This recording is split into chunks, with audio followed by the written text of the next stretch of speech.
Right, this is Barney Davies, one of my practice members, and Barney runs an Instagram channel called The Concussion Journey, which tells a story about, well, the concussion journey that Barney has been on. So this little chat of ours is to talk about that, talk about how you got to that point, what happened, and then of course how you ended up with Spinology and with spine temples. So Barney, tell me a bit about yourself, mate. Tell me a bit about your upbringing and your upbringing in sport. So sort of the journey started, I suppose, when I was about 3 years old and watched my first game of rugby that I can remember. My dad got me into the game. Always loved the game, always thought I was going to play for England. May not have been true necessarily. But yeah, so it started then, and came in and out of the game throughout my sort of childhood, but realised when I was probably about 14, 15 that I wanted to take it quite seriously. It was that or cricket, funnily enough. But yeah, chose rugby. Managed to get to a pretty reasonable level. Was playing counties when I was like 18, 19. So were you at a point then when you actually decided, right, I'm going to dedicate my focus to rugby? Yeah. So it was. And you were how old were you then? Probably when I was 16, okay, 17. I think probably at like college time. I was just like, we'll have a go. All in. Yeah. So I did, and to be honest, I did get quite far. I got to Bucks Super Rugby, and I. So explain, just in case someone's watching that isn't aware of the university rugby system, explain a bit about Bucks Super Rugby and also it's Leeds Beckett, right? The university, right? Leeds Beckett. Explain a bit about the rugby there and also the level of the rugby you were playing. So Bucks Super Rugby is a league of, I believe, 10 teams, maybe 8. I can't remember now. And you've got all your giants. You've got your Durham, Loughborough, Exeter, Cardiff Met, Swansea, all that, and Leeds Beckett's where I went to. It's a pretty high standard. You've got players ranging from now internationals that I've played against to people like myself that were probably going to realistically sit at the Nat 1 to sort of championship level.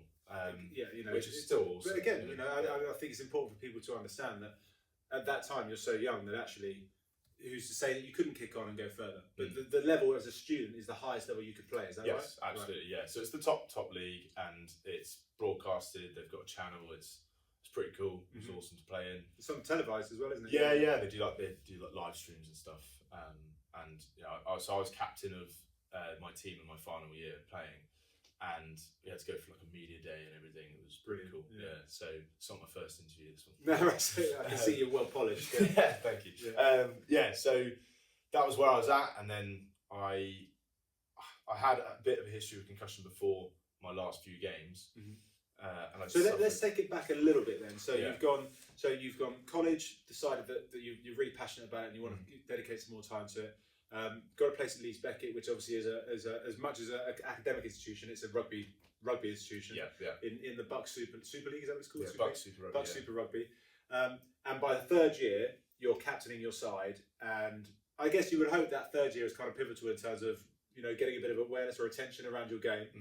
So when did the concussion stuff start? I guess that's what we're trying to get to the crux of. I suppose.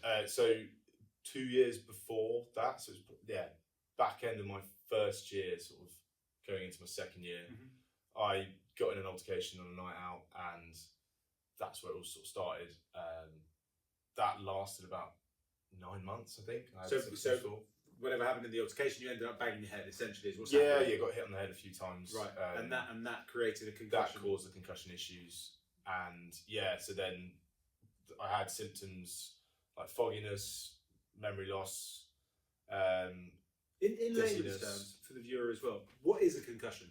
I know we think we all know, but in terms of your experiences and what you've been told from the people you've seen, what is a concussion? I suppose it's, if you want like the scientific version, it's basically your brain gets rocked inside your skull from a big impact, and then the brain sort of morphs and bends in a way that it shouldn't, and then the brain cells sort of get torn up and get swollen, I suppose. Yeah, like a bruise. And that's where that's where the sort of damage is. Okay. And then it's like a 21-day period where your brain needs to go through to recover and get the energy back to the right areas that it needs to. Okay. Once you go past that period, you step into post-concussion syndrome, and that's what I suffered with. Okay. And is this everyone? Does everyone get this? No, not everyone. That's you can. I mean, you look at fighters and lots of rugby players; they'll get massive bangs to the head, no problems at all. Yeah. It's just so random. It is random, completely luck. But there's obviously other issues that go into it. which has sort of stemmed into why I've sort of met you and been interested in Spinology, really, because I remember after that first concussion, I had really bad neck problems. Okay. And my neck was just sore all the time. I couldn't. So that wasn't even from rugby. That was from an altercation or whatever. Yeah. Exactly. And I think then, so I went through this period of 9 months where I just couldn't shake these symptoms of fogginess, headaches, dizziness, you name it. I had it. It was pretty hellish. No, I wasn't. I was trying to get back to play. After the 9 months, I got better. It just sort of lifted and thankfully got better, and I was able to play a few games back in the season. I then got the captaincy, and it was then in that pre-season I then started seeing issues again. What sort of thing? Like, give us a bit of an idea of, was it when you wake up? Was it only when you played, or? It was all the time that I had like a dull sort of. It was like a haze over my eyes. Just the whole time. Yeah, the whole time, but it wasn't terrible. It wasn't the worst I'd experienced like it was in that previous time. So you think you've seen improvement? So in your mind, you're thinking it's getting better. Exactly, right. And I'm sort of going through it through the pre-season, and I just any sort of glancing hit or anything like that during training or whatever, it just brought the symptoms on a little bit more over time. Mm-hmm. And then I played in one game, got a big bang to the head, and symptoms got way worse. Played on stupidly for the rest of the game. The next game I was fine. Well, fine. I didn't get hit bang to the head. Yeah. But symptoms were still there. And then the third game I got a massive bang to the head. But it was quite a weird one because I never really got knocked out. Right. Okay. I never was like asleep. So in terms of the physio, let's say the physio that was on. I assume you had a physio there for the game. Yeah. So the physio won't necessarily have known that you had a bang to the head. So you've kind of, as we were. Oh, by the way, I've done it when I played as well, where you get a bang to the head or you get a bang, and you just don't want to go off. Yeah. So you just don't say anything. Basically. Yeah. That's an interesting one, isn't it? Because a lot of the time you've seen high-level pro rugby players in this instance that we're talking about, really high level, that have been knocked out, and the physios rush on. But I guess if they've been in a big collision, nowadays there's camera footage, isn't there, now to prove it? But I guess at that point, big collision, if no one's seen it, if there's not a team, it's up to you, isn't it? Yeah, if there's not a team involved, if you've not got multiple people keeping eyes on, and I mean at that level, you're not going to have the gum shields, are you, with the sensors? Exactly, and you just don't know. Like as I said, people can get hit on the head, and you can just not be concussed. Yeah, it's random. So the physio I had at the time, he was great. He just can't see everything. Yeah, and because I wasn't lights out on the floor, sort of showing signs of no one knows there's anything to be worried about. No, exactly. So I was able to play on that first game, and I've just kept it from my coaches and my physios and stuff. So they weren't to know. But after that last hit, that's when it went really downhill, and you really realised this isn't right. No, that's it. And I just was like, I've just got to stop. So I went and got CT scans and MRIs. Funnily enough, they showed up nothing, and it was absolutely fine. I think it was like minor swelling on the CT scan, but it was nothing to worry about. I think that's a really important point for anyone that is watching, whether they're being an aspiring sportsman or whether they're just out of intrigue, is that this is from your own experiences. So there was clearly something going on that it didn't get picked up medically. So the lesson there for you, of course, I guess, was that even though something may not show up on a scan, the knowledge that something's wrong is very, very real. Yeah, and you've got to trust your body. Yeah, I knew something was wrong, and I knew that I was not going to be doing myself any good by playing on. Yeah, because certain things can't be picked up. You can't. No, and that's it. You can't see messages being sent, for example. No, exactly. And that's why I got into the position I did, and then. Well, since then, that was almost 2 years ago now, and I've just been on this concussion journey. Yeah, and if you're happy to tell us a bit about that, because I think I love what you're doing with the concussion journey, which is how we ended up talking in the first instance. If you remember, just out of fascination really about what you're doing there. But I think it's important for people that watching your channel, watching my channel, that they understand that as a young guy, healthy, fit, at uni, doing a thing. In the kind of in blink of an eye, really, is seemingly just being taken away. Yeah. So go into a bit more detail about the aftermath of after that third impact. Yeah. What happened then for the next sort of immediate period? So at that initially, I thought quite a lot of relief because I've been quite stressed about the fact that I wanted to play on, and I felt like I had to play on because I was captain in the year and all that sort of stuff. So initially, it was quite a lot of relief, and I thought I've got through this already. I've recovered from a concussion already. How hard can it be again? Famous last words. So first sort of 3-4 months, it was bearable because I just thought it will go. But all the advice I was getting was rest. And that's, if we actually look into it, and that's a whole nother sort of area which I do want to sort of address, but I do address on my own page, I suppose. But we can move on to that, absolutely. So the advice is you rest, and the GPs just follow that, what they know and what they think they know. But it's a whole nother can of worms, that one. Anyway, so I was resting, and I should have been trying to get better, actively getting better, exercising, doing vestibular stuff, and actually probably looking at stuff like this as well, Spinology. But I went through this period, and then it sort of got to Christmas time. I was on amitriptyline as a medication to so that's a medication to fight migraines. Right. You can take it in a large dose, and it's for depression. But I was taking like a small dose in order to try and mitigate the migraines, which is basically what I had. I mean, what were you feeling like day to day? Was it just constant headache, or was it? Did it affect your mood? It was everything really. So you just feel like you're not yourself at all. I felt like I didn't have the ability to be happy, which was really odd. I didn't feel like I was depressed, but I just felt like my brain just wasn't able to access that sort of emotion. I had really bad. I couldn't sleep at all. I sort of went through a period where I thought, because the symptoms got so bad with headaches, I was getting severe confusion at points. So I remember one time my friend came and picked me up to go to university, and he pulled up outside my window. I looked out at this window to see where it was, and my brain was telling me I was in a different room, looking out of a different window.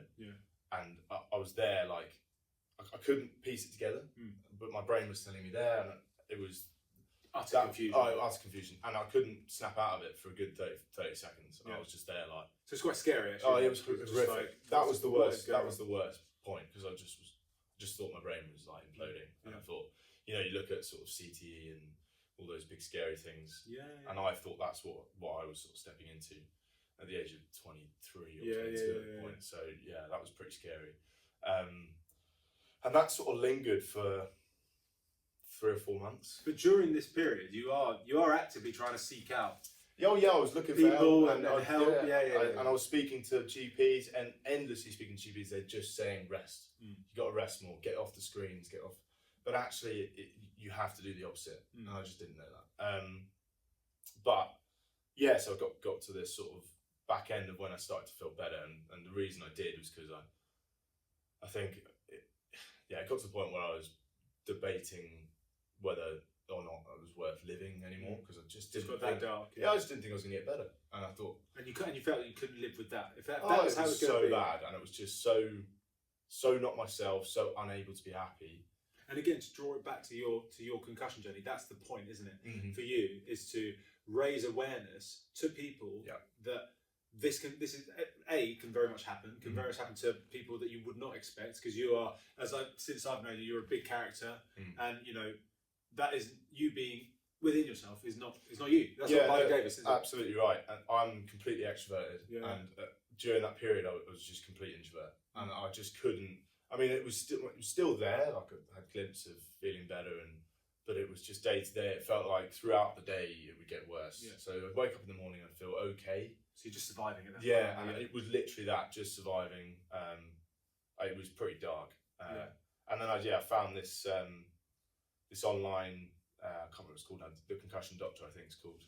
It was just an online course that educated me on concussion, and it's all up to date research within the last 15 years. Amazing. Yeah. But I mean, GPs can't follow information from the last 15 years. No. It's got to be proven for it to be like legal and worthy to be listened to, I suppose. Anyway, I suppose it's coming from experiences, isn't it? And I suppose one thing that could not be argued with is that people's natural experiences and ideas of their own ways of relieving a symptom as something that shouldn't be sniffed at, are they? You know, they've all got to be taken seriously to a degree. We know the process. We know the process, don't we? Of, you know, getting things through the legislations and stuff like that. But I suppose am I right in thinking that is almost like a community? Yes. To maybe spitball is the wrong word, but like dialogue with other people that have had the same sort of things and issues, and you found that really helpful, obviously. Yeah, massively. And so the guy who runs the page, I've forgotten his name now, but he's really great, and he's on like the cutting edge of all the research, and he's not afraid to then challenge it, and so credit to him. I should probably remember his name, but I don't. Just for the people watching this, that your memory is actually pretty good nowadays. Yeah. Better than it was. But yeah, so he basically set up this website where, exactly like you said, there's a community of people that are going through similar things. So as soon as I found that, I thought, okay, there's hope here. People actually can get better. Before that, I just thought I was completely alone. Which is another reason why I'm starting the page. Just because I want people that are in the same position as me, who can't get access to that and can't find that sort of stuff, because it was lucky I just sort of stumbled across it on the internet. And it might be that someone watching randomly clicks on your Instagram page and sees something, you know what, I might try this guy. And then it changes their life. Exactly. You know, their lives. So I understand completely what you're saying. It's more a function of, it's not just about me telling your story. It's about influencing other people's journeys for the better. Yeah, absolutely. As much as I think it's important for me to share my story and get that across, it's not about me. It's about helping other people that might be in a similar position, who need that help. They need that hand just to get them into the next stage, and then they can sort of work it out themselves, or they can go to the sort of areas that I went to, because it is really hard to find, because it's still really niche, as much as it's really being spoken about a lot in rugby and in NFL and stuff. It's still not spoken about enough, and also probably not enough detail. Right. So I think, being that we're two rugby enthusiasts, but just for anyone else that not even interested in sport, that just has a head knock, I suppose if they're not watching these interviews, or if they're not listening to the podcasts, they are going to be none the wiser, which in all honesty is probably a majority of the population. Yes, definitely. And we've seen films made now about the NFL. You know, you've seen big efforts in rugby terms to try and mitigate, as you say, these occurrences, and try and raise more awareness within the game. But the reality is that you're playing in a very physical game. These things are going to happen. And so regardless of which the measures are being taken preventatively, you actually also have to try and think about the events post a head knock. But again, moving away from rugby, we're talking about everyday life. You know, what you're talking about happened on the rugby pitch, but it affected everything, right? Yeah, absolutely. I think just to add to that, it's not just sport. It's not just day to day. Like, you've got the military personnel at the moment.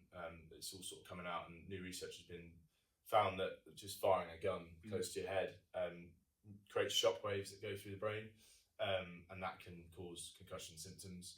So there's areas in all walks of life where you're at risk of maybe a concussion or subconcussion blow, and if you don't know how to deal with that, if you're not going to be pointed in the right direction, it can be very lonely and very scary place. So that's the main reason for me starting the page and sharing that info. Also, I want to sort of change people's perspective on concussion before it happens. So I know, we've spoken about it before about you, like we just mentioned it then actually, you want to play on. You get a hit on the head and you're like, I'll just play on. You don't want to lose your place in the team. You don't want to miss the up and coming knockout game or whatever it is. And you're like, sod it, I'll play on. And put on a brave face. You don't want to walk off the field and you're looking at all your mates who are still on there, fighting away and trying to win the game. It just doesn't feel right. And so I want to raise awareness for people to understand how dangerous that really is to stay on. There's second impact syndrome, which is where you just get banged to the head and you drop dead. And this is like the high profile figures in rugby, for example, your George Norths, your Chanté Hapes, who have really had dangerous situations where that might have happened. Again, I think a lot of people could relate to what you're saying in terms of you're so desperate to play on.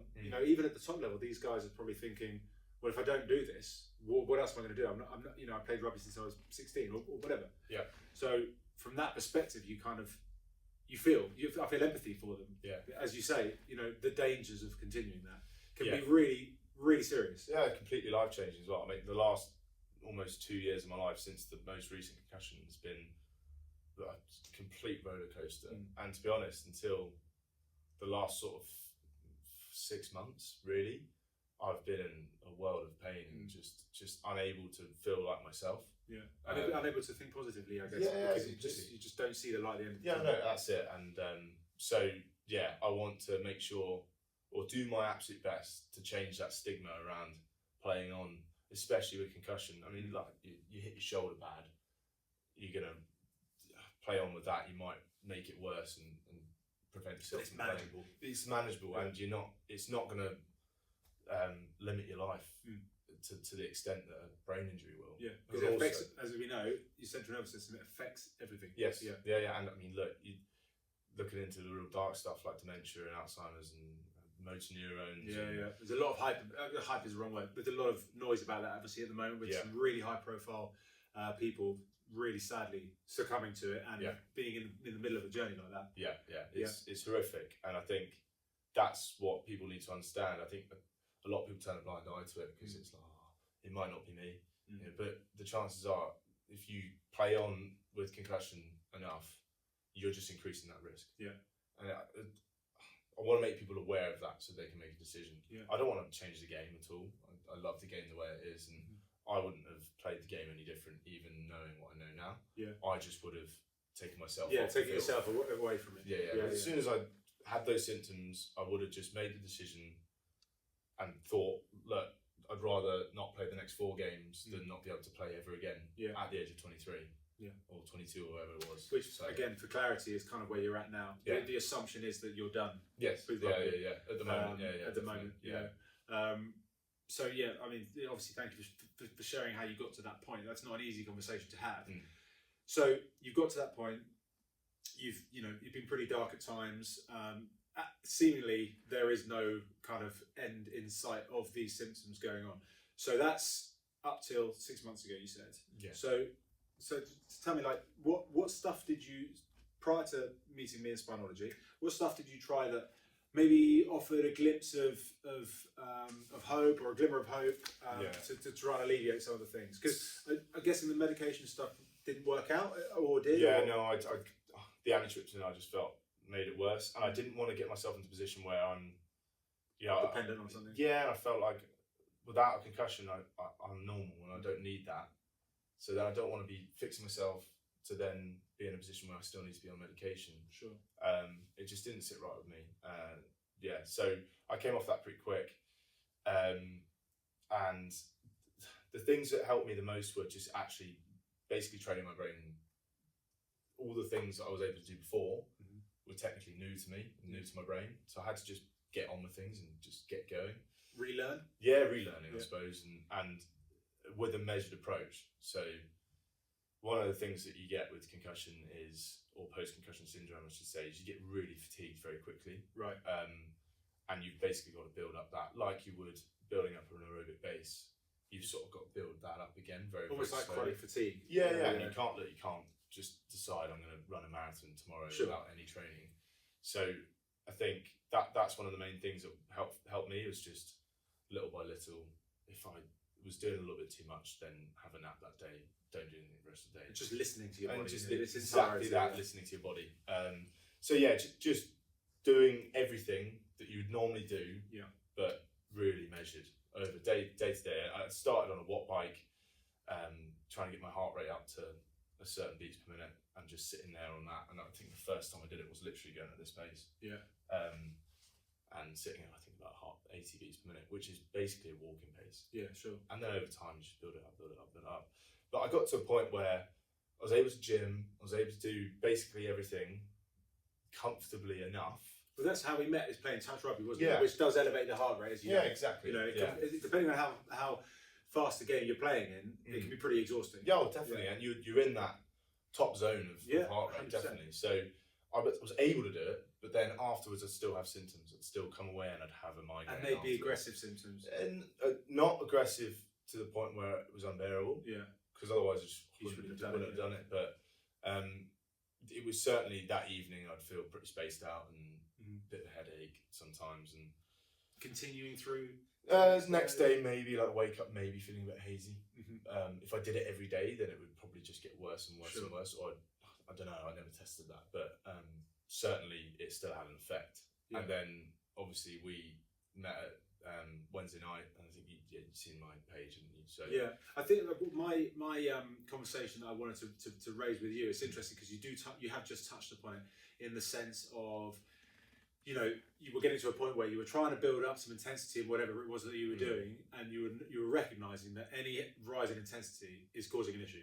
With the concussion thing. Yeah. And what I was explaining about the Spinology from my standpoint, which, you know, as I've explained to you when we started, you know, well, what I'm not trying to do is I'm not trying to heal, treat, or diagnose. That's not what I do. It's not medical. I'm not trying to do any of that stuff. But the logic in what I do is that if you have an interference-free spine and you have an aligned spine, the body can communicate better, which in essence, deals a lot with what you're talking about there, where, you know, your body is clearly struggling to communicate with itself, you know, in whatever way that is, whether it be neural, whether it be, you know, in the blood, whether it be, you know, respiratory, but it's clearly struggling to communicate with itself. So my approach to you was, you know, why don't we have a conversation about whether or not this is something that you could benefit from, because an aligned spine would allow your body to communicate, which is what we're looking for.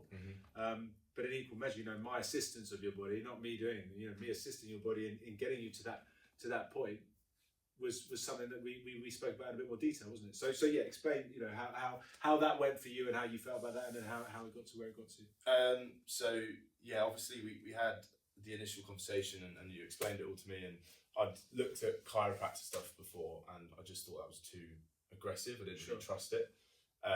So I was always quite interested to see what you had to say, obviously.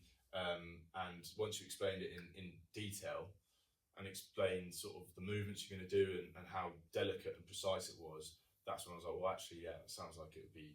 So you had a bit of. So I guess, sorry to interrupt you there, but I guess you had a bit of apprehension about anyone putting forces through your neck, head area, that sort of thing. Because, you know, this isn't, as we recognise, we're not taking away from any other profession.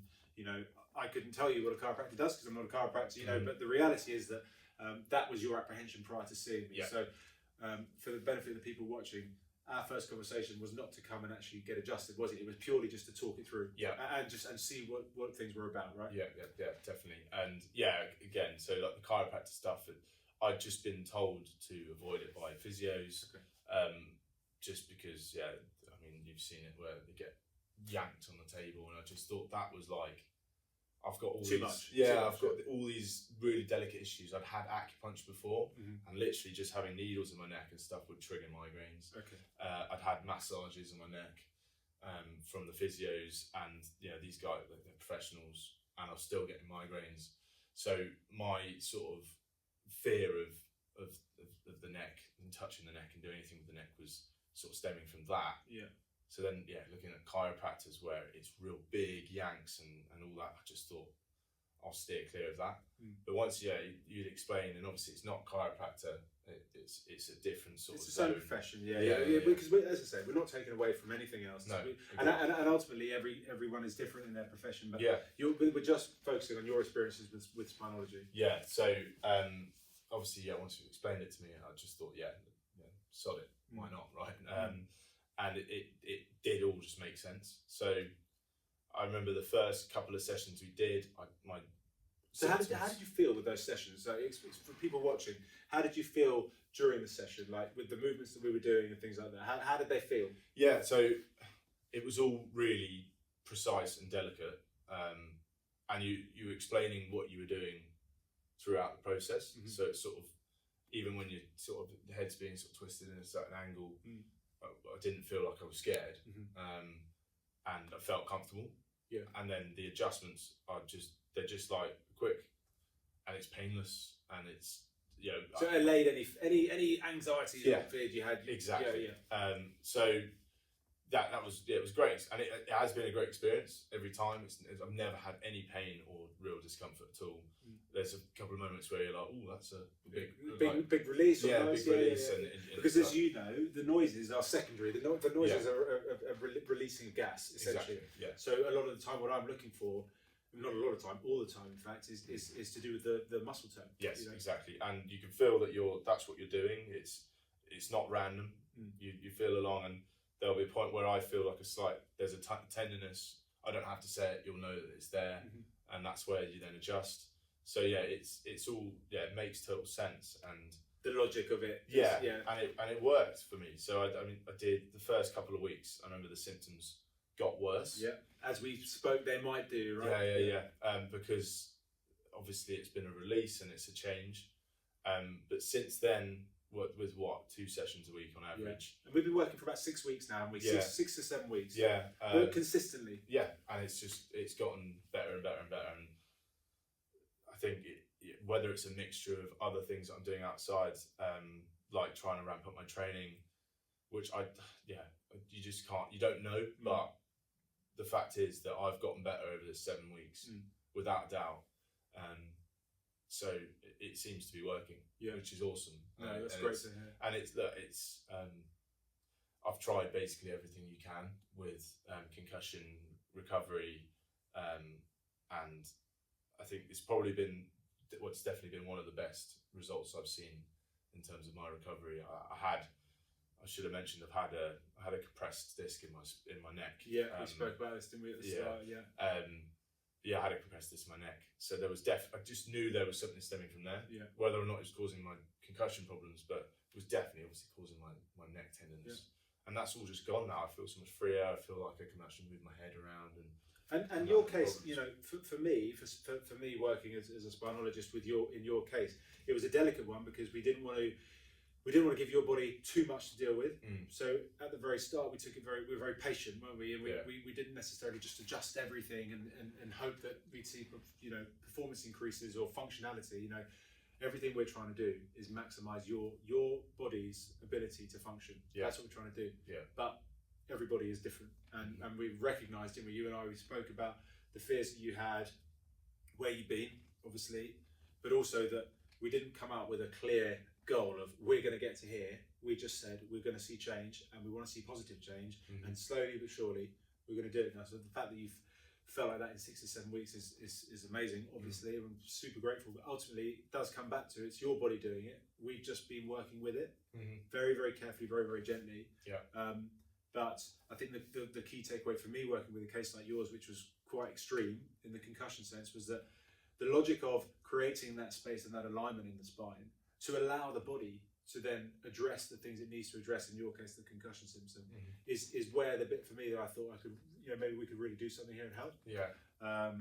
And I think that the change that you're seeing has been quite amazing, really, hasn't it? And, definitely. And it's going to be interesting, and we'll do another follow-up chat as well to see where it goes to from here, because I know for the benefit of the people watching as well, that you don't want to put a cap on what's going to happen in the future, do you? You don't necessarily want to say I'm never going to play again. But what you want to do is try the best way you can, the best foot forward, to get your body functioning first. That's where you want to be, right? Yeah, absolutely. I mean, from what I'm, because it's not just it doesn't just limit to rugby, is what I'm saying. No, that's it. I think from where I've been, in terms of the lows, it can only really go up. And I'm just excited to see how much this can make a difference to my life. It's already made a huge difference. So thank you to you. Pleasure to have you in practice. But yeah, mate, it's like you said. It's really exciting. And I'm just keen to see if it can really if it could get me back playing, that'd be amazing. Along with other things, I think. But just to be back to the point where I feel pretty normal day to day. That's the key thing, isn't it? Yeah, and I mean, I might be taking on a high rock soon enough as well, and I don't think that would be possible a month ago or 2 months ago. So, amazing to hear. Well, so again, for the benefit of people watching, I'll put your link in the channel on the page underneath. Thank you.